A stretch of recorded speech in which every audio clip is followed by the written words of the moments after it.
So good morning. I told Russ, I kind of wanted to spend the whole time today just talking about prophecy in the Middle East, if that's okay. I really want to, because obviously a lot going on. We ended up last week talking about the Temple Mount, and I actually made a comment in the class about the Dome of the Rock, and maybe there'd be a war in the Temple Mount. The Dome of the Rock would be destroyed. It didn't get destroyed yet, but this is from this morning's news. It said Iranian warhead falls meters from the Temple Mount. So it's just fascinating that here we are, literally talking about something that's 3,000 years old, and it's in the front page of the news. And again, is there scenarios where what's happening right now in the Middle East allow Israel to rebuild the Temple Mount? I can probably name a dozen scenarios. Hamas is gone, Hezbollah is gone, Iran is gone, Jordan and Saudi Arabia are now siding with Israel in the attack and what's going on right now. So there's a lot of scenarios in terms of obviously restructuring and what's happening in the Middle East. The one that I was the most excited about, since I'm fascinated, of course, by what's going on, I'm going to see if I can play a video and see if this works. These are Christians in Tehran singing Waymaker. Oh, no! Darn it! Okay, well, anyway, let's do this. Okay, well, no, this is, I actually have the video, but this is the static picture. This is, recognize the tune? Yes. Okay, we'll turn that off. Those are Christians openly in a church service in Tehran worshiping this morning. Most people don't realize there are 1 million Christians in Iran. And the people in Iran hate the Republican Guard. I've got a Iranian woman who works for me. Her family is still in Tehran. She's been sending a letter every single day for the last month to President to take out the Ayatollah. They hate the Republican Guard. It's going to be amazing to see what God does over the coming weeks and months. Those of you who follow the Middle East probably know that from a missionary point of view, people have literally been dreaming dreams about Jesus and coming to Christianity in large numbers, not through missionaries because they can't obviously teach or preach in Iran, but through dreams they've been receiving. Now, if Iran goes free, what happens? And what's interesting from a prophecy point of view to me is, and I think I've made this comment before, where did Christianity start? It started in Israel. Where did it go to from there? The center of Christianity became Rome and the Roman Empire when it got Christianized under Constantine in 300-400 years after Christ. And Rome, of course, center of the Catholic Church, but center of the Christian movement for hundreds and hundreds of years after that. Where did it go after that? Well, it went to France, which actually became the papal capital for a while, and then it went to England, which became the predominant place, world power, sending out missionaries around the world. England had an enormous impact through missionary work, through preachers like Spurgeon and Wesley, just tons of folks. And then where did it go after that? It continued west to the United States. And no question in the last century, certainly, the United States was the predominant world power spreading Christianity around the world. Most people don't know, most Christians today are not being sent from the United States. They're being sent from the Asian countries. Korea, even China. These markets are totally open for Christianity right now, and we're seeing incredible things happen there. Where is it shifting to now? God seems to be working in the Middle East. And it's fascinating for me to see what happens if Tehran goes and becomes open to faith and open to spreading of the gospel.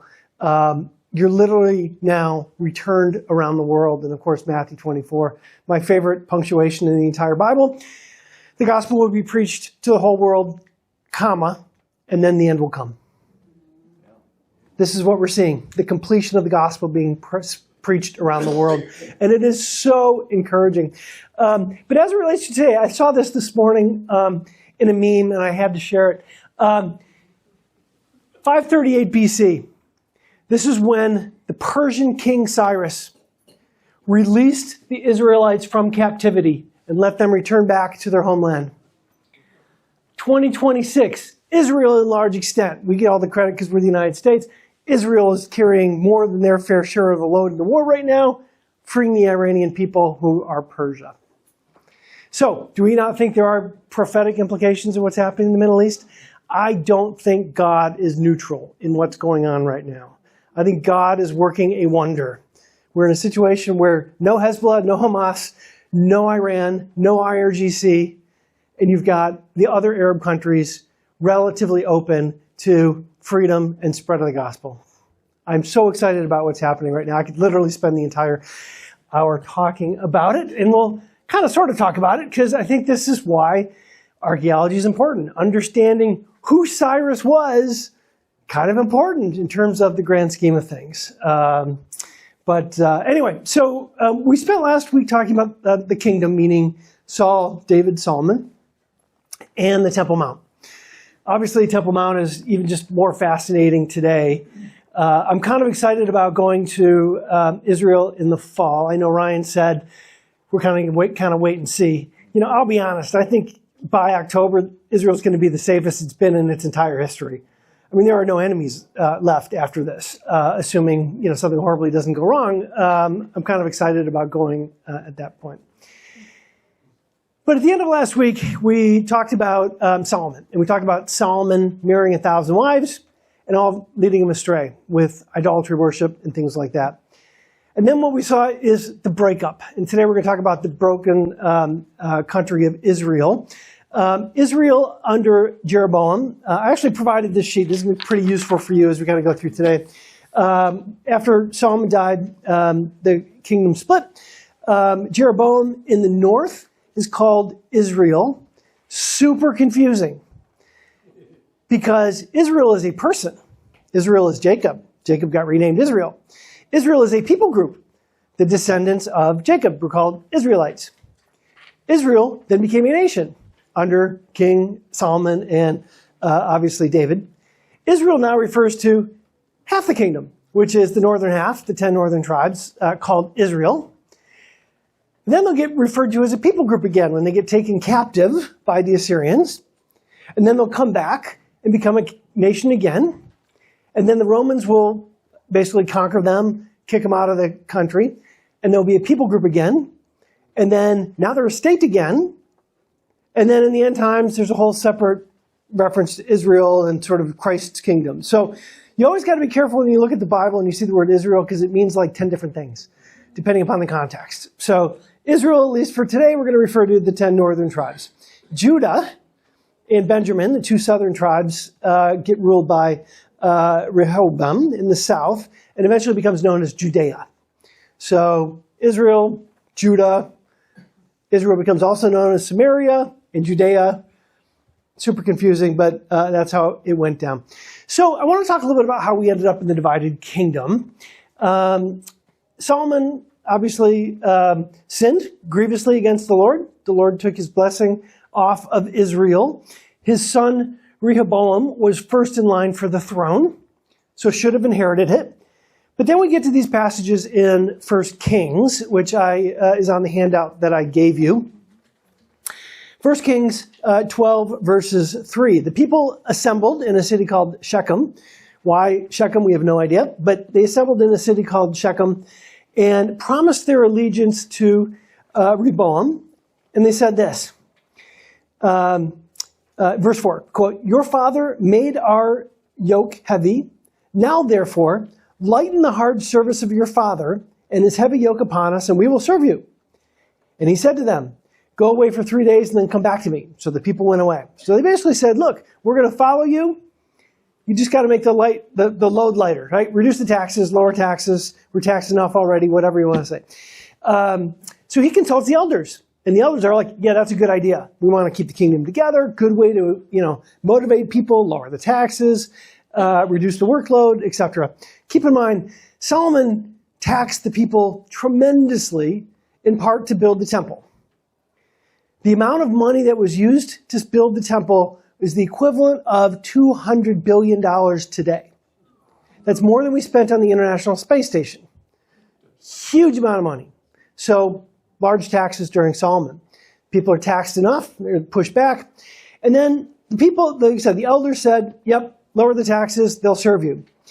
But then Rehoboam went to his buds, his college friends, the kids he grew up with, and asked them what they should do. And then we see this in 1 Kings chapter 12, verse 14. He spoke to them according to the counsel of the young men, because they advised him, no, you need to show discipline. So he goes back to the people and he says, quote, my father made your yoke heavy, but I will add to your yoke. My father disciplined you with whips, but I will discipline you with scorpions. So the king did not listen to the people, for it was a turn of affairs brought about by the Lord that he might fulfill his word. So anyway, these, snotty little kids say you got to show discipline, right? Show who's boss. And that's what he decides to do. And the people then rebel. So the people reject this. And then the 10 northern kingdoms basically call a guy named Jeroboam out of exile. And they make him their king. So what once was the glorious empire of Israel only had 3 kings, Saul, David, Solomon, then gets split amongst party lines based upon those loyal to Solomon's son and those who are basically in rebellion against him. What happens then? The Philistine cities start to rebel on the west. Of course, they see an opportunity, right? Israel's weak. We're going to rebel.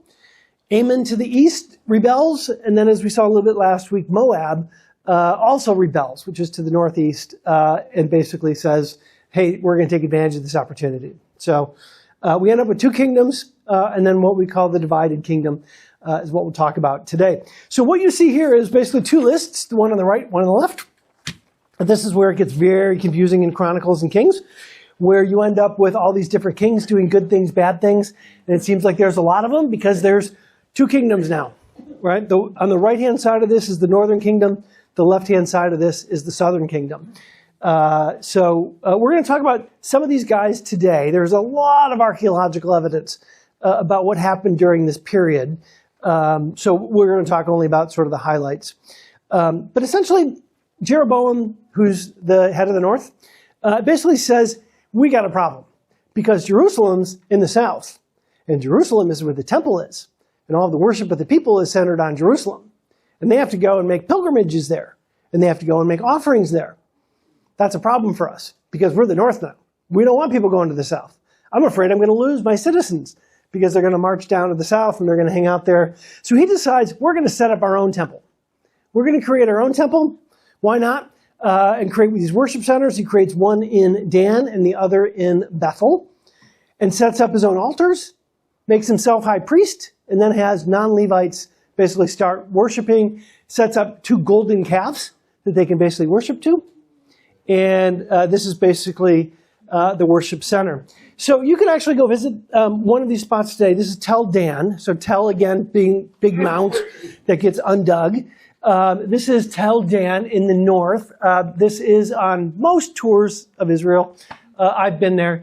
But this is discovered in the 1970s and 80s when it was unearthed. This is one of those worship places at the time. This here, the metal, of course, not original. But this is where the altar was, where they burned, obviously, ox. They burned calves. And they basically offered sacrifices on top of that, the metal worship place. And you can see they've kind of tried to replicate kind of the horned corners. Again, it doesn't look exactly like it, but they wanted to give you a sense of what this might look like. And again, the goal here was to keep people from immigrating down to the south to worship. The problem is, of course, many Levites said, this is ridiculous. We're setting up somewhere other than the temple, somewhere other than where the Ark of the Covenant is, somewhere other than what designated, and he's sacrilege because he's worshiping, obviously, non-Levites offering sacrifices. So a bunch of the Levites, a bunch of the people do actually migrate down into the south because they recognize that this is heresy. Of course, one of the central themes that you see when you read the book of Kings is good king, bad king, good king, bad king, sort of this back and forth between the two. And you see prophets show up in Kings, 1st and 2nd Kings, 1st and 2nd Chronicles, that basically start warning these kings, you are doing wrong. You are doing wrong. And if you don't turn away, God's going to punish you. And that punishment's going to be captivity by a foreign country. And that essentially is Assyria. So Assyria comes in and basically then in God's judgment. So anyway, all of this happens. Again, Assyria invades in 722. And the people get scattered amongst Assyria. Assyria had this sort of policy that said, we don't want to leave them there. They can rebel. So let's take them all captive. We'll spread them out across the empire. They'll lose their identity. They'll kind of blend in, and then they won't become a problem. So that was sort of Syria's strategy for dealing with conquering is we're going to take all these captives and relocate them, which is exactly what happened. So again, we have a whole bunch of archaeological evidence. We're going to talk about some of these. We're going to talk about the northern kingdom first, and then we'll talk about the southern kingdom. This I actually showed last week. This is known as the Misha Stele, meaning basically engraving on rock. It's also known as the Moabite stone. This is one of the most significant artifacts of this period by far, mainly because of its length. It has 34 lines of text, basically explaining basically all of the conquering and the good deeds of Misha, who's a Moabite who rebelled against Israel. So we get a lot of context from this. The Moabites were the east of the Dead Sea, so they were sort of east of where Israel was. And they're mentioned over 150 times in the Old Testament. So not a minor people group. Very important, constantly sort of at war, at conflict with the people of Israel. But the interesting thing is the Bible gives us sort of an incomplete picture of what was going on. And by that I mean, the Bible is of course not a history book. It's trying to tell a story of God's sovereignty, so we don't have all the clues. But Scripture says that David conquered Moab. And it said Solomon held Moab. And then it says, in the next Bible reference, which is in 2 Kings, King Ahab received tribute from Moab. But we also know that Moab rebelled. So we have this weird situation, and that's all we got. So we basically, Israel held it, they rebelled, and then we see Ahab collecting taxes from them. Again, the whole point here is conqueror people get money. So we basically see Moab rebelling, becoming independent, but then somehow they're paying taxes later. We don't really know how that happens. When this was discovered, it basically filled in all the blanks. Because it does describe, again, think of this as the other side of the story. Moab, of course, is Israel's enemy. These guys like bragging, so every time they do something great, they brag about it and they set up a monument to it, which is what we see here. And he basically explains what happened, right? Under King Omri, we basically rebelled. We rebelled as soon as the divided kingdom happened. And then under King Omri, we were basically reconquered. So the interesting thing about the Moabite stone is it's very significant, archaeologically speaking, for a variety of reasons. It names numerous Israeli kings, Omri, a variety of others. It describes this rebellion and kind of the back and forth that was going on. It mentions Ahab, which is Omri's son. It recounts the rebellion.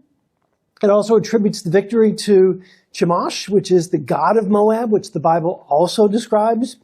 And contains also the earliest known reference to Yahweh. So this actually is the first time we actually, archaeological speaking at least, have the word Yahweh in this context. It also refers to a bunch of other stuff. It refers to the house of Israel, the tribe of Gad, and a bunch of other stuff. So incredible archaeological discovery because not only does it sort of confirm a whole bunch of details during this period, but it also demonstrates how archaeology can kind of fill in the blanks. Again, we don't know from the Bible what happened in terms of how they got reconquered, but this actually tells us the story, and it fits very well with the biblical narrative. It doesn't conflict. So, fascinating discovery. Another one, this is regarding King Jehu, which is on the, 16 on the right, I guess. Which basically describes, his activities during this time. And this is probably my favorite king, maybe next to Hezekiah. But the reason is, good king, bad king, right? His dad was Ahab. His mom was Jezebel. Now, if you study the Old Testament, Jezebel's not exactly God's favorite person in the world, okay? This woman was a prophetess, worshipped the occult. Her and Ahab were like the two worst characters in the entire Old Testament. So their son rises to power, and I love what he does. He says, hey, I'm going to be, a big worshiper of Baal. So anybody who's super committed to Baal, we're going to have a celebration, in the, at the stadium or whatever the equivalent was at that point. We're going to have a big praise service to Baal. Everybody who's devout and committed, come on, show up. We'll praise Baal. They sing, basically, first praise him or whatever the equivalent of it is. And then the guards march in and slaughter every single worshiper of Baal that's in, the theater, which is just, you got to give them credit for creativity, right? I mean, this is fascinating. But the black obelisk here is fascinating because it gives us a picture of this guy, Jehu. This is Jehu here, one of the very few pictures, quote unquote, that we have of one of these kings during this period. And this is basically him bowing to Shalmaneser III. So this is, again, sort of, they get conquered. He has to pay tribute. And this is what the inscription says. I received tribute from Jehu, the son of Omri, silver, gold, a gold bowl, a gold vase, gold goblets, gold buckets, tin, royal scepter, and javelins.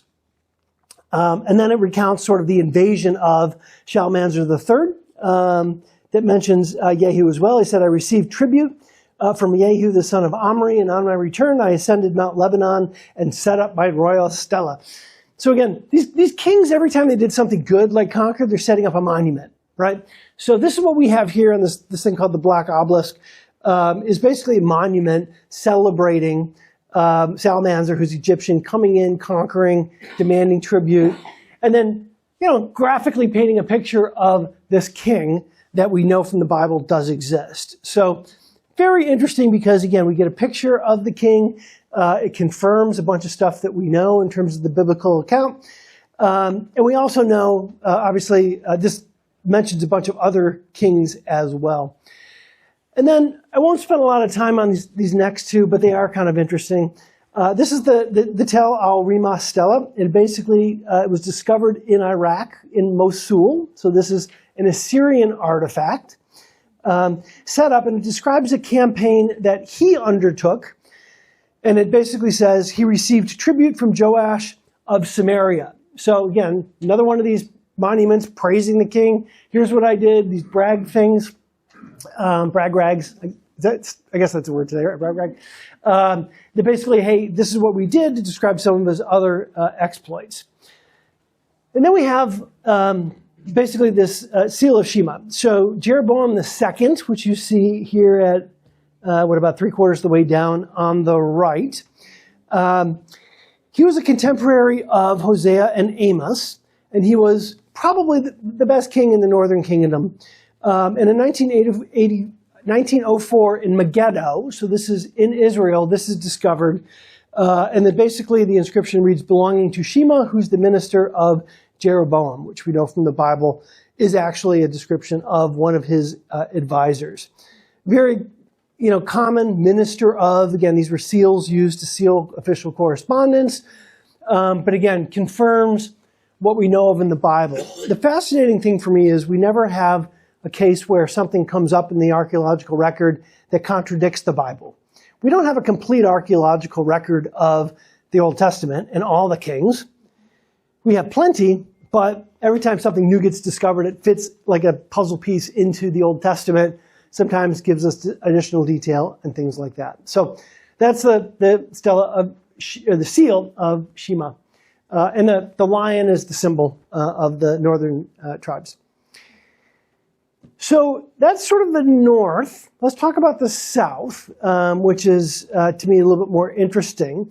And talk about Hezekiah. So Hezekiah shows up on the left about, 2/3 of the way down. He was 25 years old when he became king, but he chose not to follow in his father's footsteps. So father, again, one of these bad kings, Hezekiah decides, I'm going to be a good king. And he's a contemporary of the prophet Isaiah. So Isaiah, one of these strong prophets, super important in prophecy, but mainly saying, Israel, you're sinning, you're worshiping false gods, and if you don't turn from your ways, bad things are going to happen. There's going to be a foreign king, he's going to come in, you're going to be conquered, and he gives a lot of prophecies about what this looks like. The northern kingdom had just fallen. So the northern kingdom had fallen to Assyria. Assyria came in, took the 10 northern tribes. Again, policy is take them all captive, spread them out across the empire. They lose their identity, they lose their ability to rebel, and that's exactly what happened. But Hezekiah is different. Hezekiah decides, I'm going to reform true worship in God. I'm going to reform the religion of Judah. So he calls the Levitical priests and he says, let's clean up the temple. Let's reinstate worship of the one true Yahweh. Let's reinstate the Passover, which was not observed. He invites all the northern tribes, or the people left over at this point, and he says, you're welcome to come down, worship with us in the temple.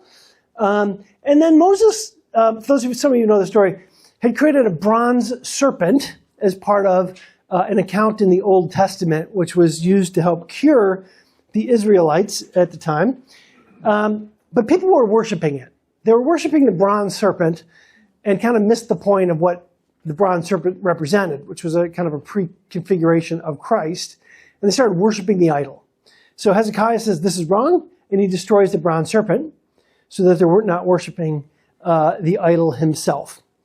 But at the center of the account of Hezekiah, which is recorded in 3 different books of the Bible, this is how important this is. 3 different books record basically the same events. Sennacherib basically is bad king, and he has a lot of conflict with Hezekiah. So 10 years after taking Israel, the Assyrians invaded Judah, so they took the northern kingdom, and then Sennacherib says, hey, let's take the southern kingdom as well, because now they're even weaker. Let's go do that. So he starts marching in, he starts taking over cities in the south as well. So the Syrian king decides, I'm going to take the south as well as the north. So Hezekiah says, I don't have a lot of military relative to you, so let's pay them off. This is what these guys really want, right? They want the money. So he basically says, cuts a deal with Sennacherib and says, I'm going to give you all the money that we got. And he goes into the temple, strips all the gold, strips all the valuables, and gives it to Sennacherib to buy off, basically buy him off from attacking and doing evil things. I mean, kind of like, I guess, we did with the Ayatollahs in Iran. We'll give you hundreds of billions of dollars and don't attack, right? Don't build nuclear bombs, right? This is essentially what happened. But what does Sennacherib do? He says, thank you for the money. I'm still going to attack. Thank you. So that's exactly what happens. He basically starts with a city called Lachish. And we know this, and this is probably the most amazing artifact we have in the Old Testament. So Sennacherib conquered Lachish, which is an Israeli city in the south, or technically Judean city. I'm going to get my language correct here. And he creates basically a room full of murals depicting this account. So the room is 7.5 feet, so I don't know, roughly this, 57 feet of murals that get discovered in Nineveh. Okay, this was discovered, and put the year on here. I didn't put the year in here, but anyway, discovered 1847. Sorry, 1847. It gets discovered by a British archaeologist. Huge graphic portrayal of the entire attack against Lachish. And like I said, I don't have 57 feet of slides, but you can see it sort of depicts a bunch of different things. This is our buddy Sennacherib sitting on his throne, overlooking the battle going on.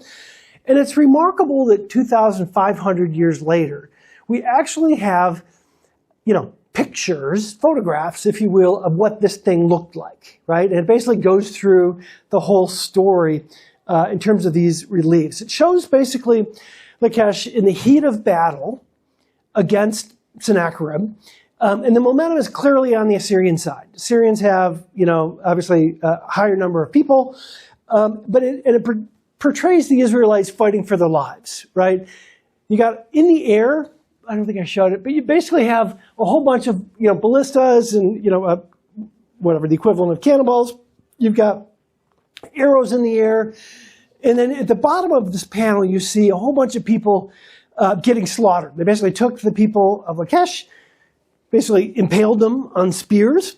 The leaders, they cut in half. They basically just cut them in half, left them for dead. Men and women are basically being taken off in captivity. Again, Assyria's goal, send them off into captivity as slaves.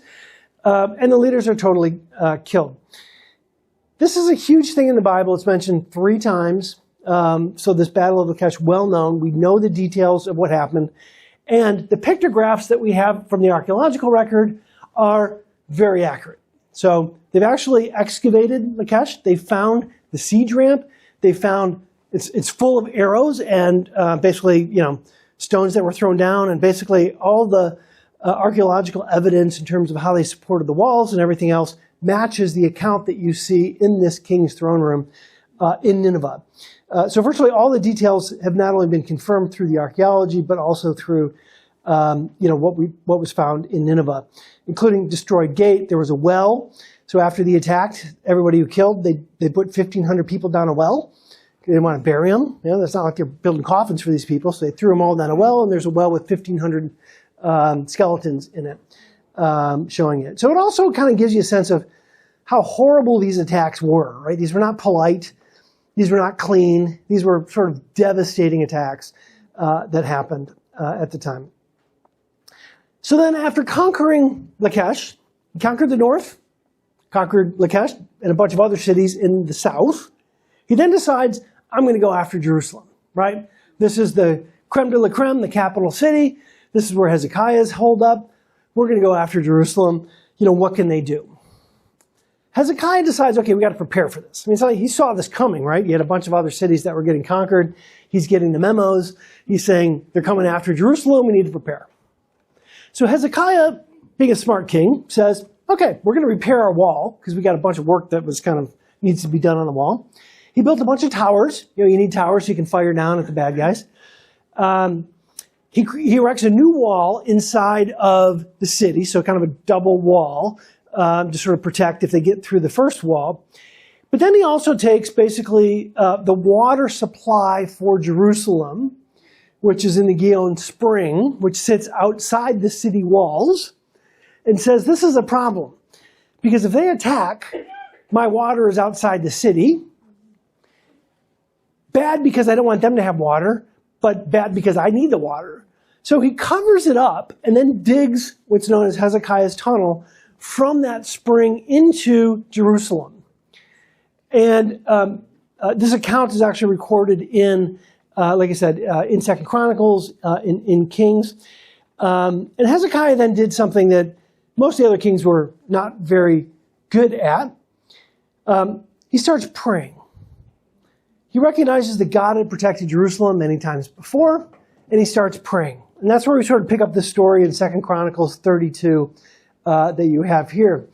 And he set combat commanders over the people. He gathered them together into the square of the city, and he spoke very encouragingly into them and said, be strong and courageous. Do not be afraid or dismayed before the king of Assyria and the horde that is with him. For there are more with us than there are with him. With him is an army of flesh, but with us is the Lord God to help us and fight our battles. And the people took confidence in the words of Hezekiah the king. Okay, Assyria's unparalleled war power right now. Hezekiah says, let's rally. There's more with us than with them. He's not talking about human army soldiers, okay? Because that's not the case. Assyria has far more people at this point than the people of Israel do. And then Sennacherib decides, I'm going to start mocking Hezekiah, which is what you see here in 2 Chronicles.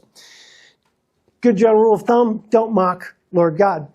2 Chronicles 32, verse 10 says, and then Sennacherib, king of Assyria, said, quote, on what are you trusting, that you endure the siege of Jerusalem? Is not Hezekiah misleading you, that you may give you over to die by famine and thirst? When he tells you the Lord your God will deliver you from the hand of Assyria. He's mocking God. He's mocking Hezekiah. He's saying, people give up, surrender. You don't stand a chance. My army's 10 times bigger than yours. You're never going to survive. I've conquered every other city. I'm sure the speech went on for longer than what's recorded here. It's an amazing scene. The people of Israel are surrounded. They're about to get completely destroyed, and Sennacherib makes his fatal mistake of mocking the one true God. We pick it up in verse 32. Therefore, thus says the Lord concerning the king of Assyria, he shall not come into the city, or shoot an arrow there, or come before it with a shield, or cast a siege mound against it.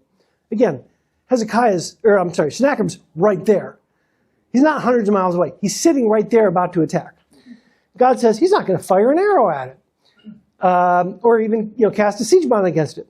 And then verse 33, by the way that he came, so he shall return, and he shall not come into the city, declares the Lord. For I will defend this city and save it, for my own sake and the sake of my servant David. And that night, an angel of the Lord went out and struck down 185,000 of the camp of the Assyrians, and the people rose early in the morning, and behold, they were all dead bodies. Then Sennacherib, king of Assyria, departed and went home and lived in Nineveh. Do not mock the Lord God, and is kind of the lesson here, as well as the power of Hezekiah's prayer. I'm going to read a passage. This is from a different story. This is not part of this Sennacherib invasion, but he uses the same phrase, which is fascinating to me. This is probably my favorite passage in the Old Testament, and this is from 2 Kings chapter 6. It says, when the servant of man of God rose early in the morning and went out, and behold, the army with his horses and chariots was all around the city. And the servant said, alas, my master, what shall we do? And he said, do not be afraid, for those who are with us are more than those who are with them. Same wording that we see in Hezekiah. They recognize this is not a battle of manpower. There are more with us than are with them. And then Elisha prayed and said, O Lord, please open up the eyes that he may see. And the Lord opened the eyes of the young man, and he saw. And behold, the mountains were full of horses and chariots of fire all around Elisha. Understand what's happening here. God is giving a glimpse, in this case through Elijah, to the spiritual armies that are defending his people. Hezekiah recognized that. He was not outnumbered. He did not outnumber the Assyrians. But he still said, there's more with us than are with him. And we see the same thing here under Elijah. He recognized that there's a spiritual battle going on. And I certainly believe today, you look at the events in the Middle East, I don't think God's indifferent. I think God is very much active in the Middle East, and he wants himself to be known. So I'm very optimistic, like you said, as you look at the Middle East, what's happening, because I do believe in spiritual warfare. But then we get to 2 Chronicles 32, and then we'll talk about archaeology. And this is Sennacherib. So he returned with shame on his face to his own land, so back to Nineveh and Assyria. And when he came into the house of his God, some of his own sons strike him down there with the sword. And the Lord saved Hezekiah and the inhabitants of Jerusalem from the hand of Sennacherib, the king of Assyria, and from the hand of his enemies, and provided for them on every side. Well, it sounds like a crazy story, doesn't it? How can this be true? Okay, so in 1830, this was known as the Taylor Prism, and it's an artifact that was found in Sennacherib's palace in Nineveh. There's actually more than one copy of this. There's multiple copies of this. And it's a brag rag, okay? Typical brag rag. These happen all the time.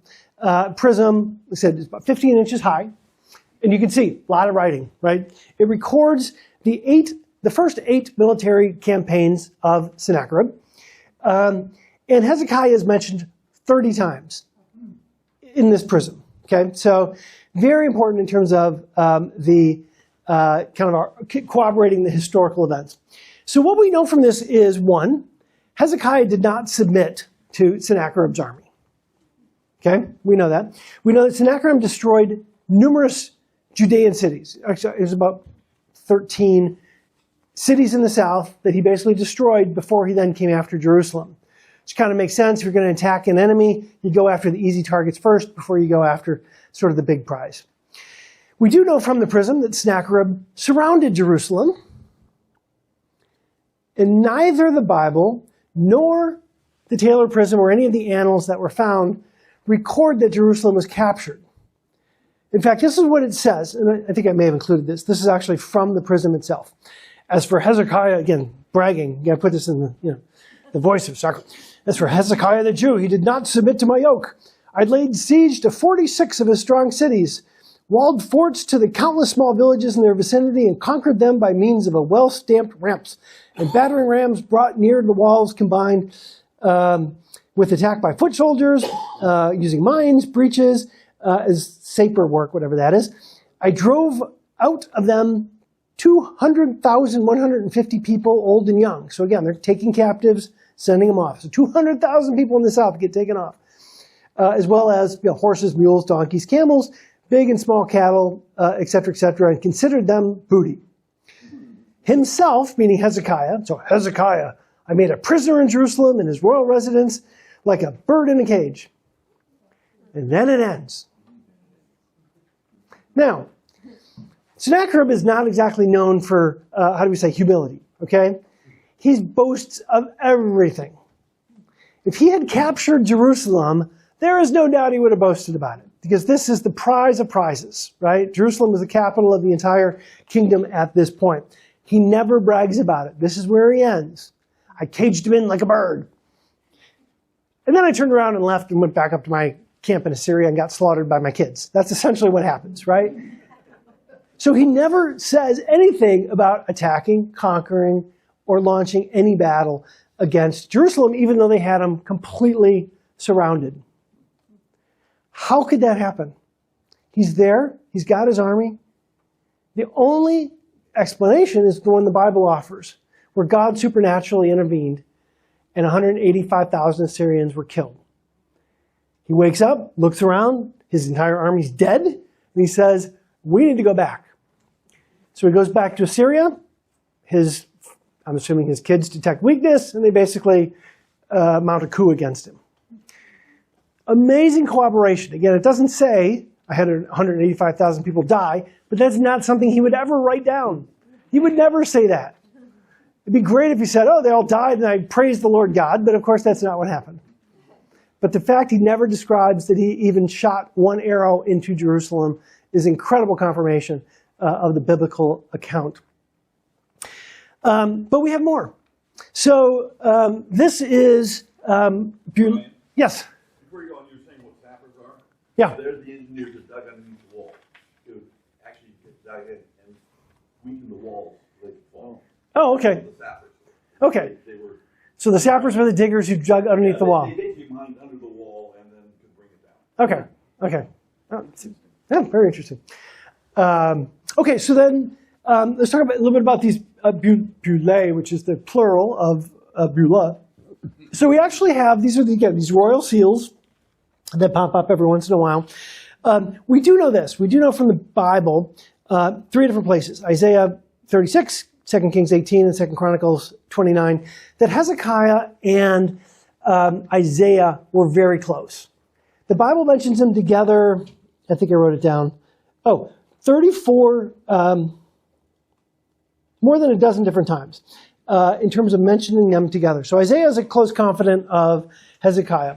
And what we have now is we actually, in a controlled archaeological dig, this is important because sometimes these things show up on the flea market and people buy these things, from, in that sort of aftermarket. This was a controlled archaeological excavation just outside Jerusalem. And basically they found 34 seal impressions. This was 2015, so this is relatively recent. And one of these reads, belonging to Hezekiah, son of Ahaz, king of Judah. So we know this is Hezekiah's seal. It's also his symbol on the top.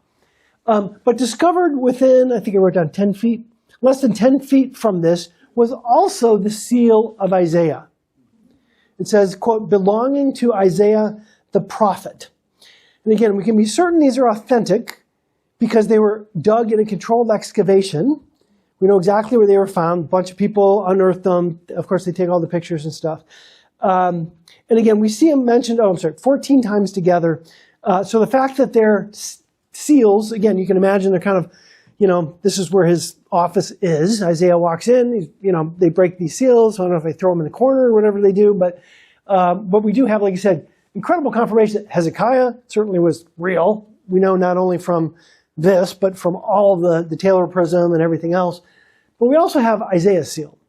We know Isaiah was real. We know he was there with Hezekiah because this is found basically in the same spot, just a couple feet away. So just kind of incredible discovery. The fun. What do you think that papal cross is? The what? The cross there. It's like the cross for the Pope, you know, the seal on the off the wing. Oh, down here? Yeah, right. Oh. I know, yeah, I know that's an ancient symbol. I'm not sure the exact symbolism, but yeah, I mean that existed before certainly the Pope, right? Yeah. But I don't know. I'm sure you can Google it and it'll tell you what the seal meant. But okay, so then finally Hezekiah's tunnel. So we talked about Hezekiah has this water problem. The water's outside the city. I need to get the water into the city. They're going to attack. I don't want them to have water. I need us to have water. So he covers over the spring that was basically supplying water to Jerusalem, and then he basically digs a very large tunnel through solid bedrock to get the water into Jerusalem. So this is known as Hezekiah's tunnel. It's 1,750 feet long through solid bedrock. So huge engineering accomplishment, right?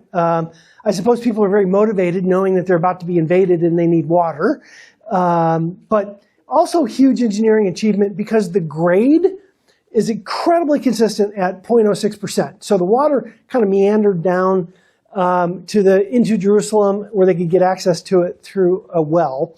And it's also amazing because it's dug almost perfectly straight, even though two teams of people, one on one side, one on the other side, started digging toward one another. No GPS, no radios. This is an incredible feat of engineering in terms of how they do this. And I have no idea how it actually worked out. But fascinating. You can actually go tour this. This is on the tour list for October. This is actually the author of one of the books I was reading, his picture inside the Hezekiah tunnel. But you can see sort of the water at the bottom. You got to bring water shoes because it's still providing water into Jerusalem. The fascinating thing is in 1880, a boy is meandering into Hezekiah's tunnel. Again, there's no lights or anything like that. There's no flashlights at this time. And he finds an inscription. And the inscription on the wall basically explains how this thing was dug. You can imagine, big engineering project, right? We have this today. You build a bridge and you say, this was designed by this architect or whatever. So this basically says, we had two teams of people. They each dug toward one another. This is how long it took us. We started opposite ends and we kind of met in the middle.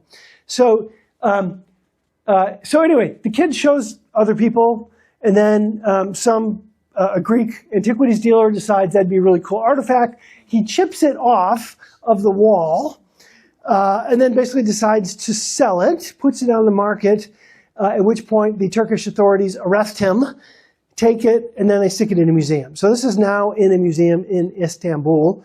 And kind of, again, corroborates what happened. They, again, specifically discusses Assyria, Sennacherib, why the tunnel was built, kind of validating all of the biblical accounts during this time. So the fascinating thing, about kind of the divided kingdom is, unlike, say, the crossing of the Red Sea, there is a bunch of archaeological evidence. I mean, I have a whole bunch of books, and we probably could have spent, 10 weeks just talking about the evidence related to the kings that are on this list. But unlike other areas where, the biblical account gets continually challenged, the divided kingdom, almost nobody challenges it. There's just too much overwhelming evidence in terms of validating the kings, validating the people coming in and overtaking them, the monuments from the invaders and things like that. So I think, like I said, great validation, but I do want to focus, like you said, back on Hezekiah, right? Hezekiah was at the end of his rope. The northern kingdom had gotten taken. There were only two tribes in the south. He saw a bunch of his cities fall. He's sitting in Jerusalem, and he knows he's going to get slaughtered, right? They were not kind to kings of the countries that they were trying to invade. And again, he had already given them all the money they had. He stripped the entire temple of money to give it to Sennacherib, but then he still came and surrounded him. And the only thing he could do is pray. And God performed a miracle. And I think that's why this gets mentioned in 3 different books of the Bible, is because this is God intervening again in human history. This is God protecting his people.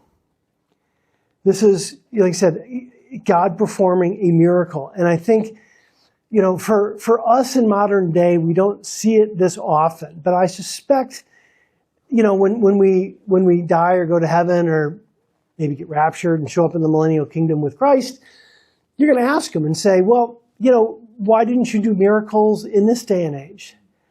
And he's going to say, what do you think 1948 was about when my teeny little country of Israel fought off 15 Arab countries to declare their independence? What do you think 1967 was about in the 6-Day War when they were surrounded by a bunch of Arab countries and they had no help from anybody else and they won the war?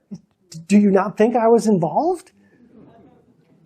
Right? Like I said, I really wish we had the eyesight of Elisha to look around and say, those who are with us are more than those who are against us. And even though bad things happen in life, we don't know God's will. God doesn't promise us peace and prosperity. But I just pray, one prayer of mine is that God would give me a little bit more glimpse of that kingdom that exists beyond ours, that's intervening in our world and making these things happen. So as you go away this week, maybe ponder that. Pray for a little bit more eyesight to see these things that God is doing in our world.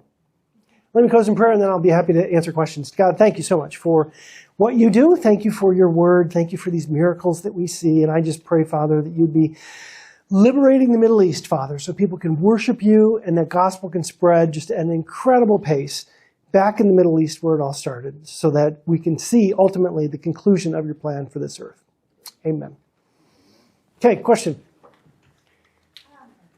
The tunnels that David used initially to go into Jerusalem, those are separate and you can visit those as well? I'm sorry, the titles? The tunnels. Oh, tunnels. Yeah, I'm sorry. That is a great question. I actually misspoke last week because someone called me on this and I went up home and researched it. So David did come in through one of the tunnels that came into Jerusalem, and that's how he invaded it and took it from the Jebusites. That's actually close to the Hezekiah tunnel, but it's different than the Hezekiah tunnel. I think last week I said he came in through the Hezekiah tunnel. I thought there was a precursor to it, because there was. They actually there was originally a way to get some of the water into Jerusalem, but that was not the tunnel that Hezekiah dug. So thank you for calling that out, because I'm not perfect and I screwed that one up last week. Other questions? Yes, Russ. The timing is sort of weird. I was reflecting just the last couple of days about the Battle of Britain. Mm-hmm.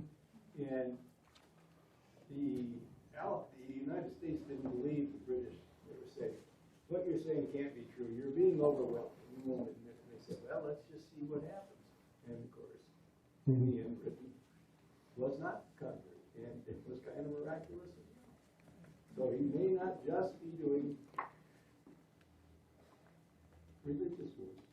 Yeah, true. So I'm going to repeat that for the video since the mic doesn't pick up the back.